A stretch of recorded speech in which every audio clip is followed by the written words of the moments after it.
Hi guys, this is Rowan or Joey.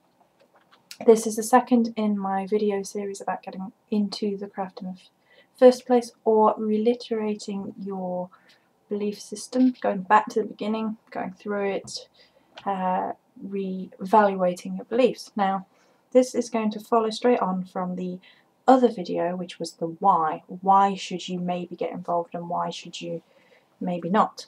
And this video is the how of how I started getting involved, and I went through the path of Wicca, and I carry a lot of the Wiccan values and the read and things like that with me to this day.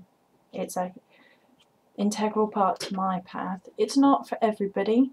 If it's not for you, then take maybe what I say in a broader context and look for books and information on something that interests you.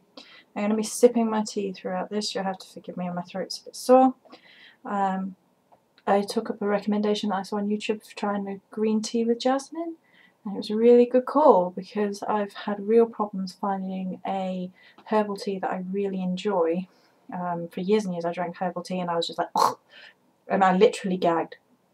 But this one is Twining's green tea with jasmine.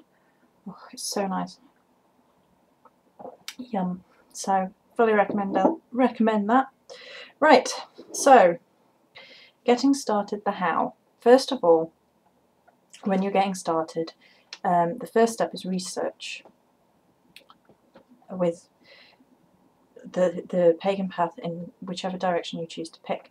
And there's loads and loads of books out there, loads of information. It can all be a bit overwhelming, the information, so I'm going to start where I started. This doesn't make it the right place to start. It doesn't make it the right place for you. It's where I started, and that's all I can share is my personal experiences. This is for solitary path. I haven't really been involved in with other people. I've had a few experiences with other people, never in a covenant environment though, so this is for solitary. Okay, book recommendations. There are 4.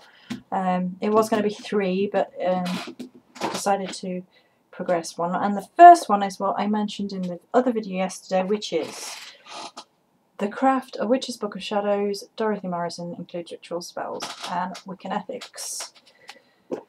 This was one of the very first books I picked up, and something drew. I don't know if it's the colour of it. I mean, it's beautiful colour, and the artwork around the outside is really pretty, without it being some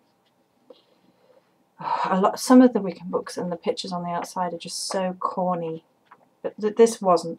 And I really connected with how Dorothy Morrison wrote, and it's a beginner's book, so it doesn't go into a lot of things in depth. And I was trying to see if I could see contents. Okay, so there's basic witchery, which is a really nice starter. I read from the beginning yesterday, which is walking the path, working with major power sources and boosting the magic. There's then a section all about the tools of the trade, tools 1, cup, alchemy, etc., which I will look into in a video of their own, and we will discuss whether or not you even need them. And then there's circle magic, about the circle, and then there's celebrating the Esbats and the Sabbats. And the only thing with that is, let's see if I can show you, in this book, now it's a starter book, it's a beautiful place to start, but there's only, say this is Midsummer, and it starts there and finishes. It's quite long actually. The rest of them are only a page, maybe a page each.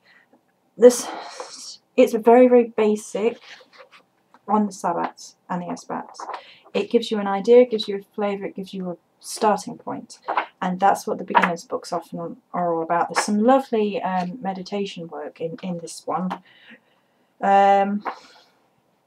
She does cover most things: colour magic, candle magic, boosting the magic, exercises for working with each of the 4 elements, and then spirit, excuse me. And it's a lovely, lovely starter book. I really like her language, the way she speaks, or to the person.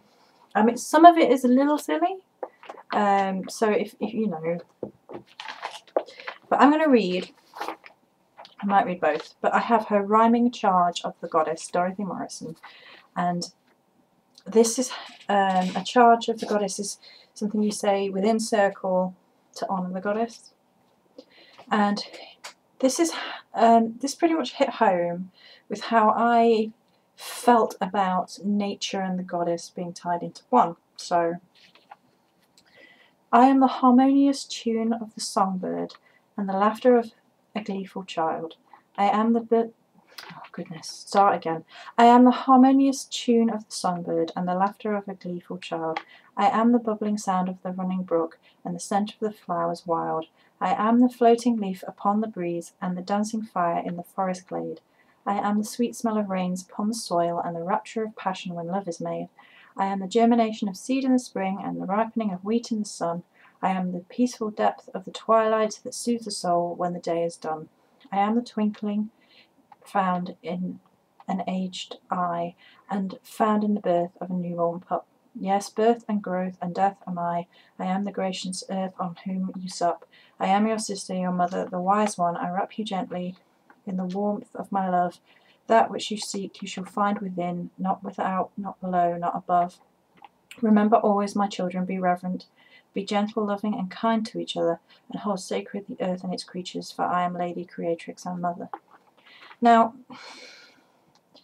that to me struck a chord because that's how I felt about the goddess. I thought that you could feel her in nature, that you could see her in nature, you could connect with her within the spirituality of nature, which is a big part of paganism and Wicca. So there was that, and then there's the God version as well. I won't read all of that, otherwise this video will get too long, because we do have other books to review. So, it is basic. That's maybe a con. She's written other books that you could look into if you wanted to. You know, it is a beginner's book. I go back and read it now, and it brings me joy. I mean, she has appendices which has magical uses of stones, dating associations, all that sort of good stuff.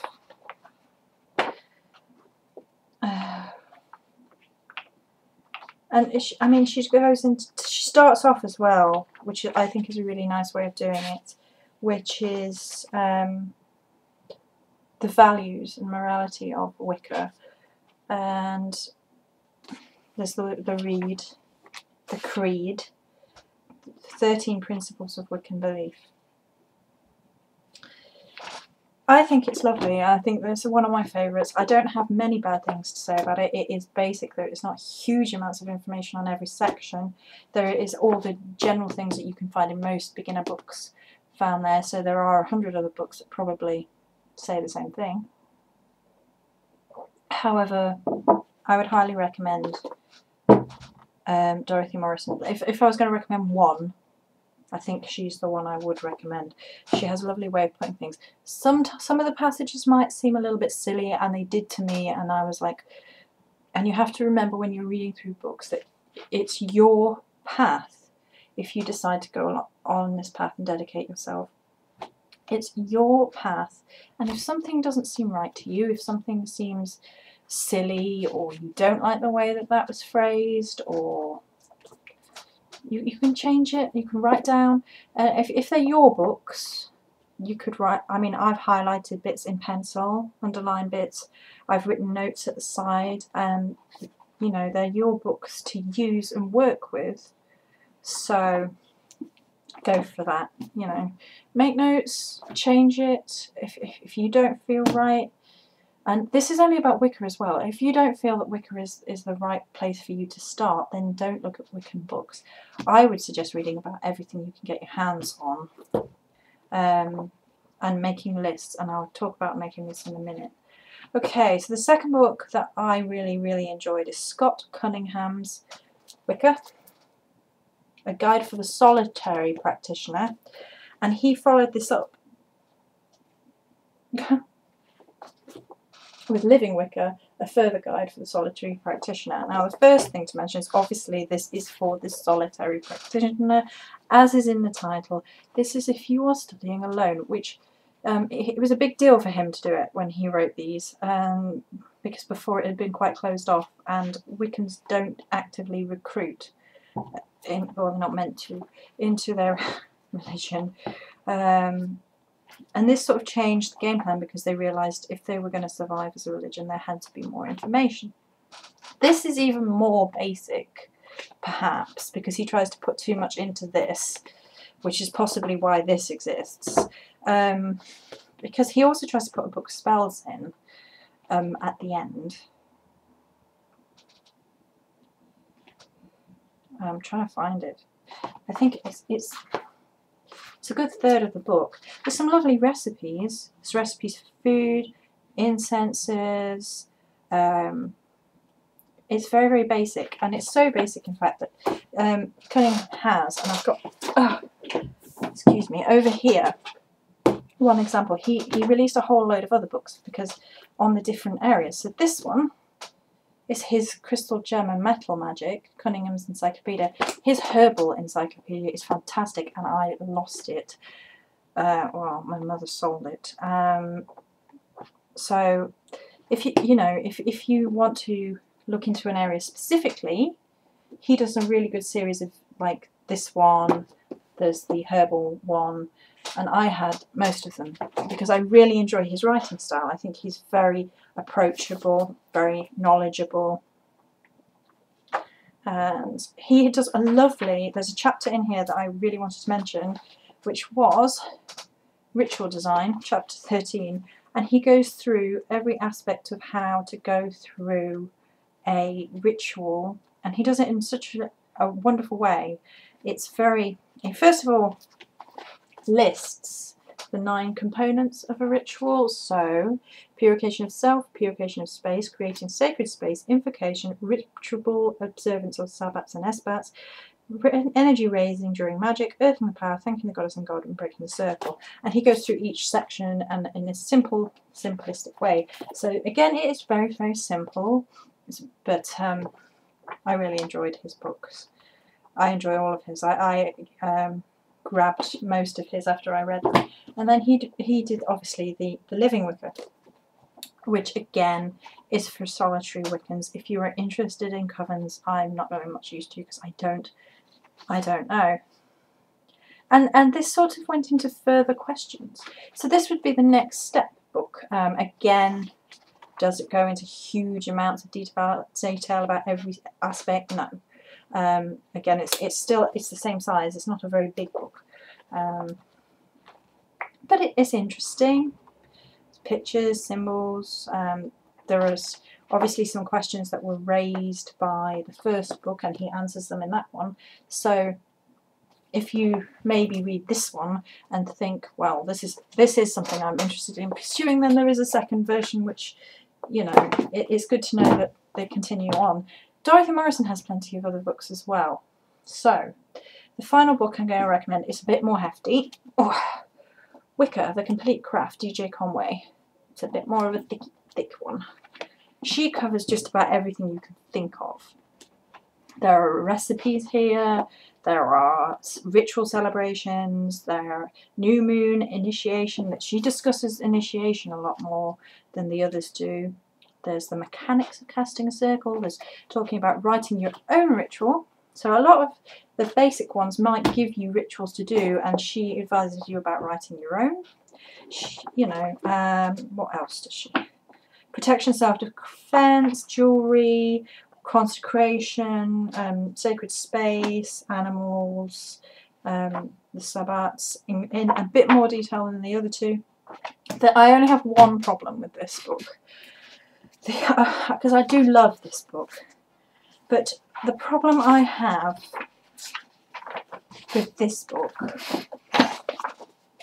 is the history of Wicca, because the history of Wicca is anti-Christian. I don't agree with being anti-Christian. There is persecution in history about people being witches, and I mean, she talks about, you know, the witch hunts and the church and this, that and the other. And I'm a history student, so I know that history is very based on surviving artifacts and there are no facts. You interpret the evidence that is left. That the burning times happened and they were horrific is not in question. It happened. But there is persecution of Christians at the hands of pagans in Roman times before that.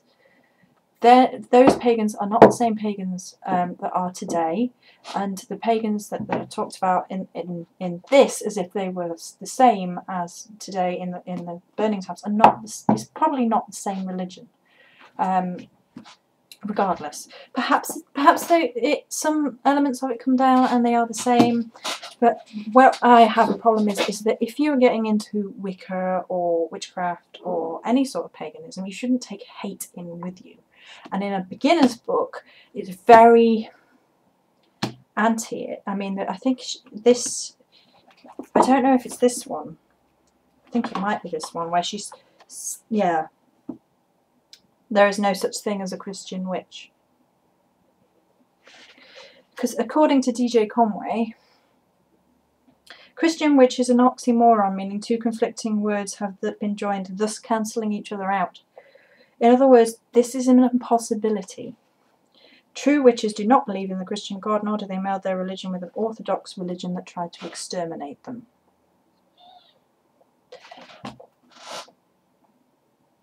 Take from that what you will. I would say it is unwise to teach beginners to fear and disrespect other religions, because that's what gets them into trouble in the first place. Those religions are turning people away because they preach messages which don't sit well with people. So the rest of this book is lovely, but I didn't like that aspect, and that's the point. That's one of the reasons I picked that book to share with you, to show you that there are aspects in certain books that really don't appeal to you. Doesn't mean you should write off your path. You can get books at the library, and you can get books by your own. If you're young and you don't have much money, try the libraries first. Don't write in the library books. Obviously, make notes rather than writing in library books. But okay, so take everything.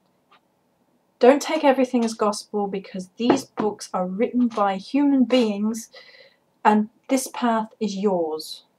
If you don't agree with something, that is fine.